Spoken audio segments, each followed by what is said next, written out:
تو ایک مرتبہ اللہ کے رسول صلی اللہ علیہ وسلم نے اپنے فقراء صحابہ کو یہ خوشخبری دی، فرمایا الا ابشرکم، کیا میں تمہیں خوشخبری نہ دوں؟ اور آپ کے علم میں ہے کہ اللہ کے رسول صلی اللہ علیہ وسلم کے صحابہ کرام میں جو اکثریت تھی وہ فقراء مساکین صحابہ کرام کی تھی۔ تو اے میرے فقراء صحابہ، کیا میں تمہیں خوشخبری نہ دوں؟ کہنے لگے اللہ کے رسول صلی اللہ علیہ وسلم ضرور دیجئے۔ آپ علیہ الصلوۃ والسلام نے فرمایا کہ فقراء جو ہیں وہ اغنیاء سے آدھا دن پہلے جنت میں جائیں گے۔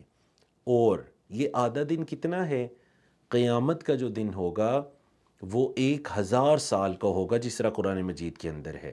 تو آدھے دن کا مطلب ہے کہ 500 سال پہلے فقراء 500 سال پہلے اغنیاء سے جنت میں جائیں گے۔ آپ دیکھ لیجئے نا، قیامت کے دن تو پھر اغنیاء بھی یہ تمنا کریں گے کاش دنیا کے اندر وہ فقراء ہوتے۔ دنیا کی زندگی تو عارضی ہے، قیامت کے اس 1000 سال کے مقابلے میں دنیا کی زندگی تو کچھ بھی نہیں ہے۔ دیکھ لیجئے، لمحات بنتے ہیں تو دنیا کی زندگی میں جیسے بھی تھا گزارا کر لیتے، لیکن آج ہم 500 سال قبل جنت میں چلے جاتے۔ اللہ اکبر! تو اس وجہ سے اگر اللہ کی طرف سے آزمائش آ جاتی ہے، فقر و فاقہ آ جاتا ہے، تو یہ بھی سوچا کریں کہ اس پر اجر بھی بہت ہے۔